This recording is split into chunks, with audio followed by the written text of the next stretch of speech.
What's going on, guys? My name is Tyler Louder. He is Aaron Ben, and this is Second and Short. It really is second and short. It really is. It really do be that podcast. Don't be fooled. We are officially recording in season. This feels great. We've been spending all off season just talking about whatever we wanted to talk about, cutting the shit. But now the league is providing content for us, and this is great. Yeah, it's like kind of having our own writers. Like they kind of give us an outline and we just put it pen to paper and then paper to podcast. Yeah, something like that. But what was your take from this first weekend like? How excited were you to have football back? And granted, from the time that this is recording, you haven't even got to watch your team yet. Yeah, I mean, I was pumped anyways. I love coming home. For me, games start 8 p.m. on Sunday, so I come home from work, get some cooking done, get everything ready, and then sit down on the couch and watch football for 6 hours straight. So it was great. I mean, even though my team didn't play, it was amazing. That's what I wait for all summer, every year. Yeah, and we here now on this week, every Monday, are going to be bringing you guys our Monday's Movers episode, which means we're going to be talking about all the teams that we think are moving up based on their performance yesterday, and all the teams that we think are moving down. Each week, we're probably going to give you guys about 2 to 3 teams in each category. So if you clicked on this video from your team's subreddit, make sure you fast forward to your team and hear all the good things we have to say about them. And if you want, hear all the bad things we have to say against your division rival. With that being said, Aaron, who is the first team? Well, the first team, and I kind of don't want to toot our own horns, but I'm going to choose the Arizona Cardinals. Because first of all, we had the episode on DeAndre Hopkins and how he's going to mix in with Kyler Murray in the offense back in our, what was it called? The New Editions series. And then just a couple weeks ago, we talked about how maybe the Cardinals could surprise some people and hop into a wild card playoff spot. And look what happened. The Cardinals came in and they beat the 49ers. They beat the defending NFC champions. I mean, we were talking about this just like when we were kind of previewing them, that one of their biggest humps they got to get over is the 49ers. They have to be able to close out on these division games. And we said the most important thing for them to make the step to the playoffs is they have to take a game from the 49ers. And that's exactly what they did here. If you're looking at performance here, before we even talk about the obvious, the defense played awesome. They got 3 sacks on Jimmy G. They forced him to a 35.3 quarterback rating, which for the QBR, which is tremendous to do. He was only 19 of 33, not very accurate on the day.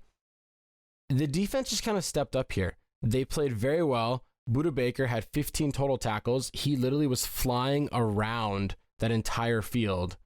Yeah, and I mean, one key stat that jumped out at me, because I mean, Jimmy G, he had a lot of yards, but the thing that impressed me the most was they held the Niners to just 2 out of 11 on third down. So that was like usually good teams will have success on third downs, and they just really stuffed the Niners on those opportunities.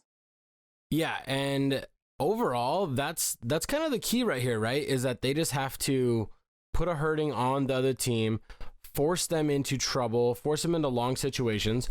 I mean, what do we say? Our podcast is named Second and Short because it is one of the best situations to be in football, if not the best.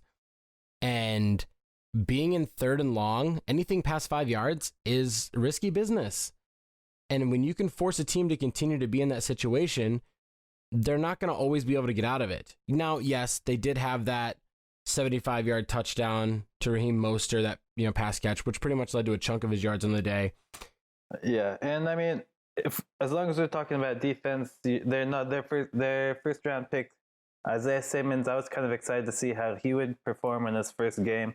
Had kind of a rough start. He was called for a horse collar tackle early on George Kittle, and he got beat by that long touchdown by Mostert.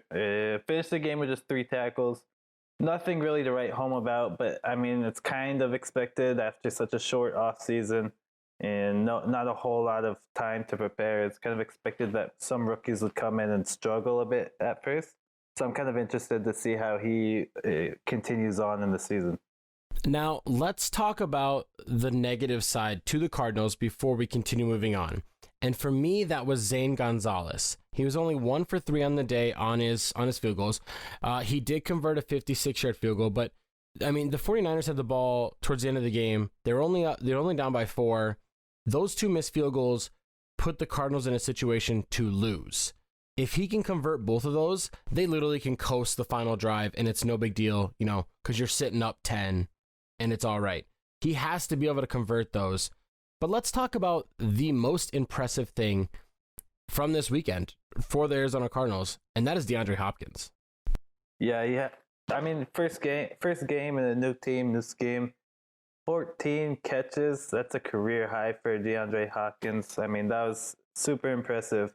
To go along with Kyler Murray looking like he's not slowing down anytime soon. Threw for 230 yards. He actually ran for 100 yards. On the stat sheet, it shows 91 because he kneeled down twice at the end of the game. And also, he looks like, I gotta say, he looks like Jerry out there from Tom and Jerry. Like, he's just kind of small and just kind of scampering around. I think it's adorable. The funniest part is as soon as the game's over, you knew all salty Texans fans and all braggadocious Cardinal fans, which you have every right to be, were going to throw some shade at Bob. And it was that DeAndre Hopkins, like we said, had 14 catches, 151 yards, and all the Texans receivers on Thursday had 13 receptions for like 160 some odd yards. And so he pretty much outperformed an entire receiving core that played out, which is just laughable when in comparison to the trade. Well, I mean, it shows how he affects the rest of the team as well, because when you got 2 guys guarding DeAndre Hopkins, that leaves one guy who's going to be open all the time, one of the other receivers, and the Texans didn't have that Thursday night. Alrighty, Arizona Cardinals, great job on your first win. Let's transition into more of a bigger surprise, and that is the Washington football team. I was at work. I work at a sports bar, and I saw a lot of Eagles fans, and they were up on Washington. I think it was like 17-7 at one point, and I was like, man, they are just going to roll over them today. But Redskins fans, your team came back. Yeah, I mean, it was 17-0 like in the first half. I mean, I think everyone had kind of written the Washington football team off at this point. I mean, they're the only team in the NFL whose name doesn't end in an S. So, I mean, that was kind of looking bleak for them. But, I mean, I'm going to toot our horn again, Tyler, and say that we talked about this at the beginning, sometime during the offseason when we were talking about the Washington football team's front 7 and how we compared them to the Niners front 7 from last year after drafting Nick Bosa. They've already got a lot of really good players there. Then they drafted like this great talent at the edge in Chase Young, and they got the defense got 8 sacks last night. Chase Young got his first career sack. Ryan Kerrigan, who's been there forever, got 2 sacks. I mean, everyone was getting in on this. Yeah, their 8 sacks translated to 62 lost yards for the Philadelphia Eagles, which is almost like an entire drive that they wiped away.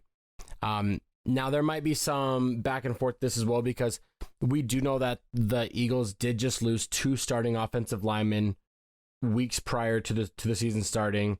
One person went out there and said the best quarterback in all first halves was Carson Wentz, and the worst quarterback in all second halves was Carson Wentz. And while I think that's funny, I think that they're not giving enough credit to the football team for playing as stout of a defense that they did in that second half. Yeah, I mean, they got 2 interceptions in addition to those 8 sacks, and I mean, they held the Eagles in check. I mean, the football team, they got off to a slow start, but I want to talk about what I liked on the offense. I know Dwayne Haskins kind of had an up and down year last year, and mostly down. Kind of had a rough start to his career. And yesterday he wasn't great. He wasn't amazing, but he limited his mistakes. Had no turnovers, no fumbles, no interceptions, and I mean he played solidly enough to allow the team to win. And I think that's a good start for him for this season, a good confidence builder to come in and beat the defending division champ. Washington fans, the biggest thing here that contributes to this team being successful, which we kind of touched on this during their draft review when we were complimenting this front seven, is that they have Ron Rivera as their head coach, who historically has been coaching Carolina for the past decade almost. And Carolina, even though they don't always have like the superior talent on their defensive line, they're consistently in like the top 5 for sacks. And what's he do? Goes to Washington, and right away they're leading the league in sacks. And this is not just like a mistake or a fluke. And I know I was kind of given like a little out for Philly, saying that they, they're down defense or offensive linemen, but it's more so because Washington has so much talent everywhere all on this line that even if they don't get through, their linebackers are going to be wide open to get through those lanes. It was great seeing Ron Rivera just continuing to the talent as a defensive coach, and I liked seeing him continuing on with his nickname Riverboat Ron and kind of keeping that up, because I mean they were like midway through the fourth quarter, game was tied, they were on the Eagles 5-yard line, 4th down, and like you could easily go take the easy chip shot field goal, go up by 3, but Riverboat Ron went for it. They converted the first down. A couple plays later, got the touchdown, and they ended up winning the game by 10. So, I mean, you don't get that touchdown. If you don't get that touchdown, you're only winning by 6. I mean, the team could easily come back, get a touchdown, and win the game. I mean, that touchdown's the difference between a 1-possession and a 2-possession game, and I like the move by him. And big props to Ron Rivera for just being out there coaching right now with everything he's going through. There's, he went through at halftime. I mean, let's talk about his performance. At halftime, he went and got an IV to make sure that he was going to be fully prepared and ready for the second half. I mean, that is a man's man. As a Panthers fan, I respect the hell out of the guy, and I'm always going to like him as a coach. No ill will. And I think Washington has a great coach right now and a great future with how stout this defense is. If they can get a little more consistent play from Haskins, I'm not saying he has to be a world beater, but just realistically, I at least want his average yards per attempt to go up from 5.7 to above 7.5 yards. I just think that can make them more dynamic and not have to rely on the running back talent that they are kind of lacking right now. Yeah, I agree. All right, one more team that we see kind of moving up the power rankings.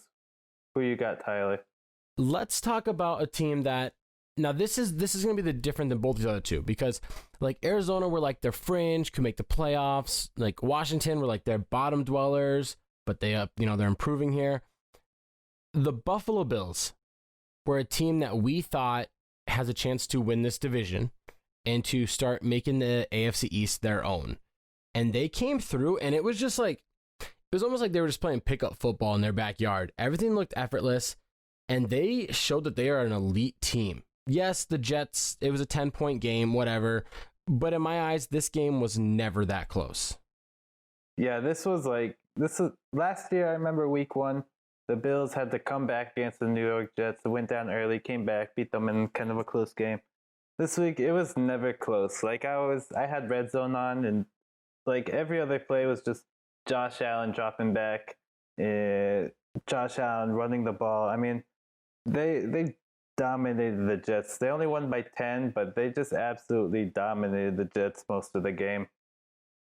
And I gotta say, one thing that impressed me a lot and continues to impress me is Josh Allen, because I have kind of been down on him since he got drafted. I thought he was not one of the better quarterbacks from that first round draft a few years ago. But he keeps improving. This was his first game with over 300 yards passing, had 2 touchdowns, ran for another 50 yards, ran for another touchdown. I mean, this guy, aside from 2 like stupid fumbles, this guy he continues to impress me by how much he improves each week. Yeah, Josh Allen came out and he even said that his 300 yards I mean, he didn't really say this, but he pretty much just like, whatever. Like, it's not a big deal. I mean, that's not like, he doesn't really care about the stats here. And I mean, sure, he might care about the stats, but he's doing the quarterback thing where he, you know, pleases Roger Goodell with his responses in the media. But the fact that he's so humble about dominating in a game, which he did, even in a game that he took 3 sacks, this guy was looked at as a guy that's going to run the ball a lot, which he did have 14 attempts, and that he is not very accurate, yet he completed 33 passes yesterday. What I like about this team is how hard everybody goes out there. This receiving core has been so underrated because they're all undersized. I know we said, like, when we were talking about Stephon Diggs earlier in the year, that they had another small receiver and somebody got mad at us, but he's 5'11", whatever, like, or 6 foot. Like, they're not 6'5" guys. There's no Randy Mosses. My whole point here is that these guys that are smaller are playing bigger than their size, and they're balling out. Like, Stephon Diggs even said in a post-game interview, that Josh Allen's work ethic and play style makes you want to give everything you got for him. And he did. Diggs had a good debut for the Bills. Yeah, I mean, Diggs looks pretty good. He had 8 catches, 86 yards, no touchdowns, but he looked like Josh Allen was spreading the ball around. He got it to a lot of different receivers. So it looks like the passing game's kind of clicking. Defense looked dangerous as ever. What really impressed me is always the unsung heroes, that offensive line. I mean, if you go back and look at the game, every touchdown pass that Josh Allen had, he was sitting back there, like, he dropped back, seven-step drop, had time to update his Facebook status, call reserve tables at the fancy restaurant, and then he threw the pass. I mean, he had all day to throw a pass. You had an easy joke right there. Like, he could have reserved tables at Buffalo Wild Wings. Like, you had an easy one right there for you. I mean, I haven't eaten that B-dubs in so long, it kind of just slipped my mind. That's We're not sponsored, but Buffalo Wild Wings, if you're listening out there, hit us up. Yeah. Telephone's on. I mean, ringer's on. Just talk to my agent. We'll be good. Am I your agent because I'm Jewish? Yeah, you're my agent. But okay, no, 100%. You're right. This offensive line was stout. The defense was great. There really wasn't anybody that kind of, like, for me, super stood out. We do see new names like Trent Murphy, Mario Addison, both recorded a sack for them. They've just kind of shown that this team, while they lack true superstar, like, in names on the defense, they're just a very well built team, and they're balanced across all aspects. Like you said, for receivers, I mean, he had 8 different guys catch a pass for him. The rookies, Zach Moss, looked pretty good there receiving the ball. Rushing, he didn't really do much for us there, but I think, like we said with these rookies before with Chase Young and everything, like, they're getting into the flow of things. Isaiah Simmons, you were saying earlier. And I think as these weeks go on, the fact that these rookies are getting so much usage this early is such a positive sign. And I think I really like the direction he's taken this team. I mean, they've been a really defensive-minded team for a few years now, and now the offense is finally starting to catch up. Now, here's 2 things that happened over yesterday. The Buffalo Bills tied a franchise record in 31 first downs. This was done 3 times by the 91 team, and then also again by the 96 team, which is just extremely impressive. And on top of that, their punt return game was amazing, and their kick return game. Andre Roberts made a huge impact. The average starting position for the Jets was on their own 21, when the average starting position for the Bills was on their own 40. So this just, like, credits the defense and the return game. Overall, like, when you can win on offense, defense, and special teams, it's almost impossible to lose the game. When you can win on all 3 levels, like, it's impossible, and they did that here today. But too much good news, too much positivity, and the NFL has 16 losers every week. And let's talk about some of these guys that are moving down in our minds. And I want to talk about the biggest disappointment in Madden franchise mode history right now. And I say Madden because the Cleveland Browns are built as if our little brothers are playing Madden and just adding whatever they want to their team. And it's stacked with 89 overall talent, and they can't deliver again. Yeah, it's crazy how you can have so many like big names on the team. I mean, just you got Baker Mayfield, who's a first overall pick. Your running backs are Kareem Hunt and Nick Chubb. Your receivers are Jarvis Landry, Odell Beckham Jr., and you've got tight ends like Austin Hooper was a big name tight end in free agency, David Njoku. You've got all of these huge names on offense, and they scored 6 points, which is ridiculous to me. I mean, it seems like this happens every year the last few years where we get all hyped up over the Browns. I mean, last year I had the pleasure of watching my Titans kind of deflate the hype train last year. And this year, I mean, the Baltimore Ravens are a good team, but if you're going to be this huge hype machine every year with all these big names, you got to come in and win those games against good teams. And they not only did they not win, it wasn't even competitive. Before we get into diving too deep onto the negatives here for this team, I know everybody is going to, pun intended, shit on Odell Beckham Jr. But that's good. He's not as bad as his stat line showed. Just from watching this game, like obviously he only caught 3 passes. He had 10 targets, 22 yards.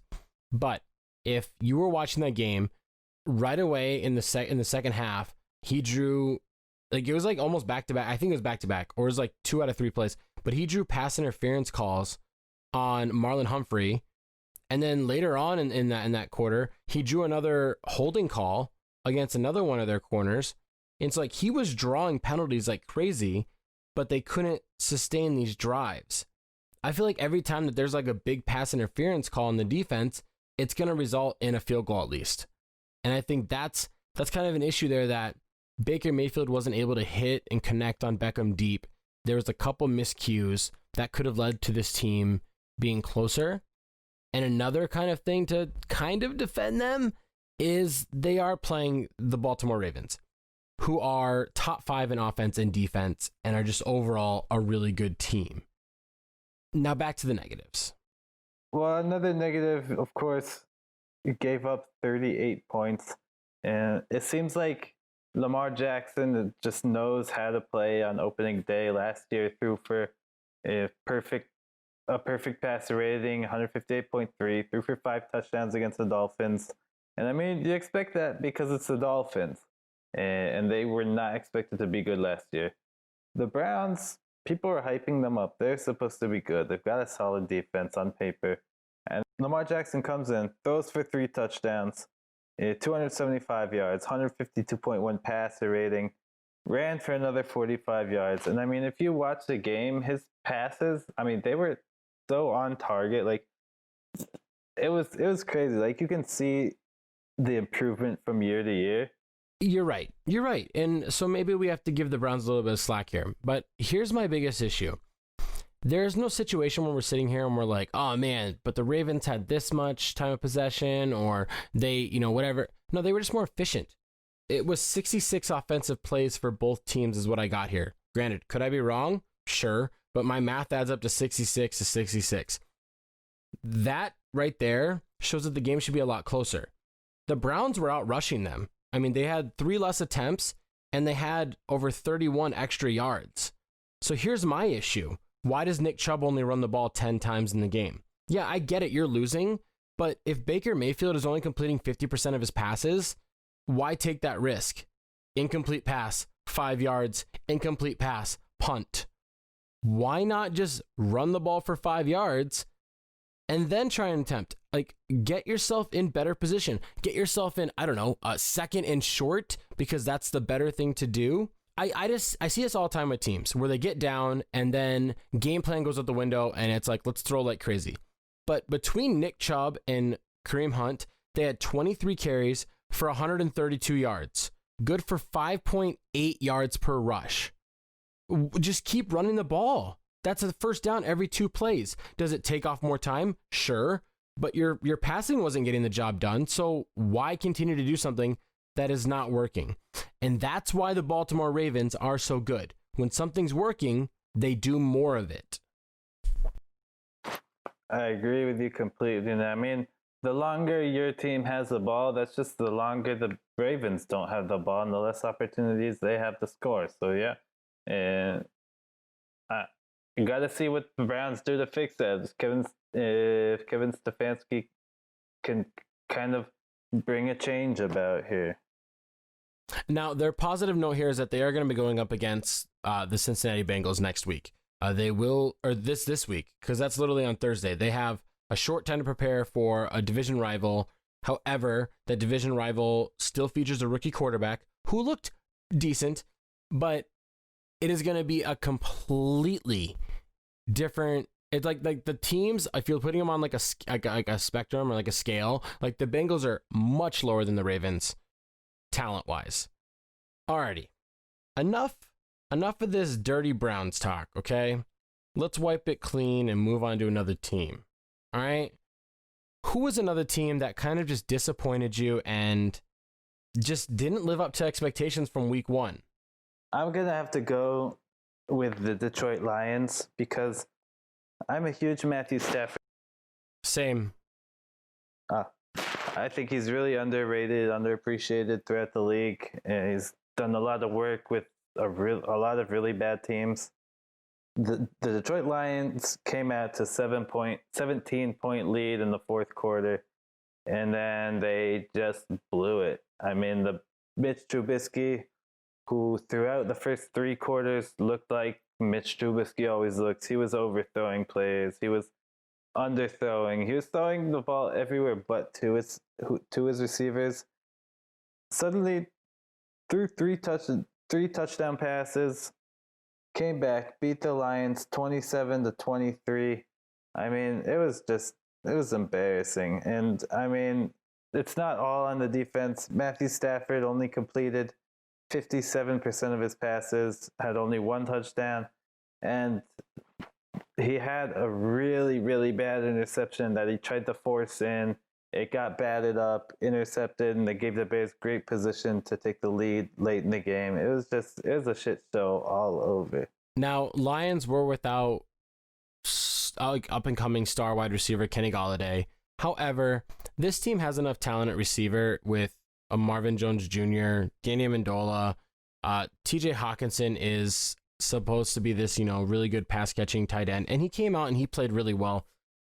What the positive thing here, Adrian Peterson literally was just signed to this team not too long ago and came out and had 93 yards rushing on 14 attempts, good for 6.6 yards. He busted out a 21-yard run in the game, and this is the exact same thing that we just said about the Browns.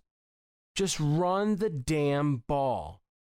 Like, realistically, there's no reason that Stafford should be completing 42 passes when you guys are up 17-6 at half. Now, yes, that's only a 2-score game, but their clock management and time management of these drives was not that strong.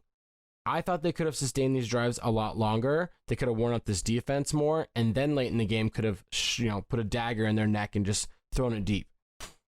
The Bears, Trubisky threw an absolute dime to Anthony Miller late in that fourth quarter for that touchdown that kind of, I don't know, it was just weird because if you're looking at these two teams and you were going to tell me who's going to play better, Stafford or Trubisky, it's obviously going to be Stafford. Like, clearly he's going to play better. But, I mean, Trubisky kind of outdueled him here late in the game. Matt Patricia, his bottom's got to start feeling pretty hot right now because his seat's warming up. I think he's coaching for his job the next few weeks, to be honest. Well, let's talk about a couple things here. The Lions right now, I believe, have blown, since counting last year they blew 7 fourth quarter leads.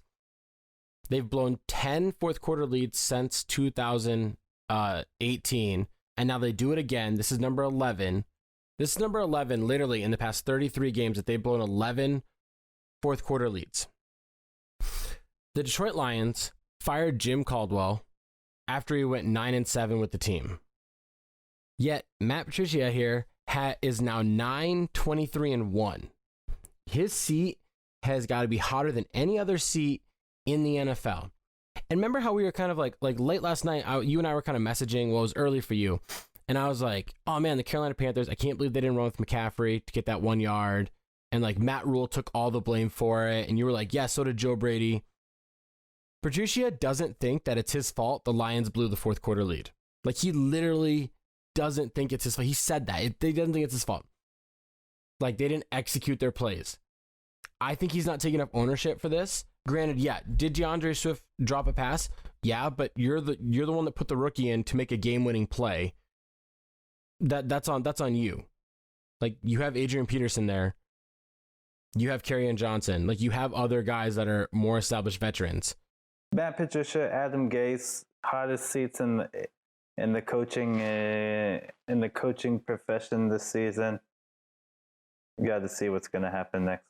I mean, we also have to remember that Jamie Collins headbutting an official, whatever that was, getting kicked out of the game, clearly doesn't help the cause. He's a very dynamic defender. He's pretty good in coverage. He's a tackling machine. He forces a lot of turnovers. Losing him obviously hurt, and he's got to be better at that. We have to see, like, cooler heads always prevail. That's the name of the game.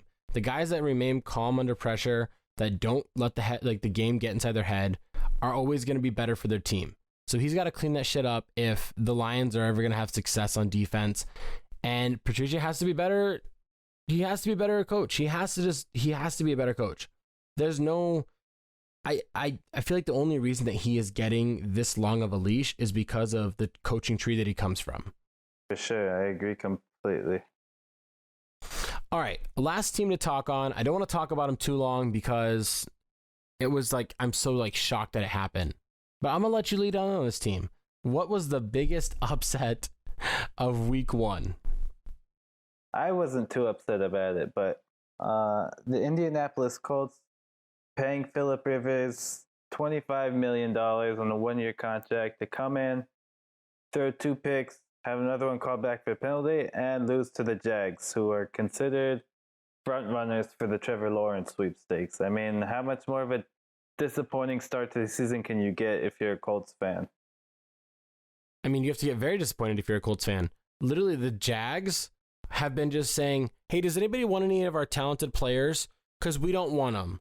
And then when people go no, they go, okay, we'll just cut him then, and we'll pick up some guy that you've never heard of. And that's what they've been doing. Yannick, gone. They have an undrafted second-year player as their starting cornerback. They have an undrafted guy that's their running back. They have guys out there that people don't think are as good, and maybe they're only good because they're in Jacksonville. And they don't really have a legit tight end. They just have like scraps everywhere. And the Colts are supposed to be this team that over the past like 3-4 years have had the most cap space, and they're building, and they draft really good offensive linemen. And oh wow, they draft Jonathan Taylor. They're stout at running back now. They're 3 deep, and they have all these wide receivers, and just couldn't deliver. Sorry, the run game couldn't get going. I mean, Marlon Mack, it went down early. He's out for the season with a torn Achilles. But I mean, other than that, you've got a lot of good running backs on that roster. They're pretty deep at running back, and they still just could not get it going. They've got such a good offensive line, and they got 88 yards total running the ball on the ground. I mean, it was just, they did not look good at all. Penalties, the whole works. They missed the 4th down conversion early on the 3-yard line. A rookie kicker missed a field goal. Wasn't a real long field goal. Stupid penalties, everything. I mean, it was you would have to hope that those are just like early season jitters, but then like, shouldn't every team have those early season jitters? I don't know. Well, there are some positives here. There really is. They held the Jags to under 91 yards rushing. They completed 4 sacks on Gardner Minshew. Here's the biggest problem, though. Gardner Minshew was 19 of 20. He was almost perfect on the day. And that's all he needed, 173 yards passing, 150 when those sacks get added in, whatever, with 3 touchdowns. I mean, they held the team to under 300 yards offense. But the biggest problem is Phillip Rivers, turnovers. Like, he didn't even get sacked yesterday. But those 2 interceptions are huge factors into them losing this game.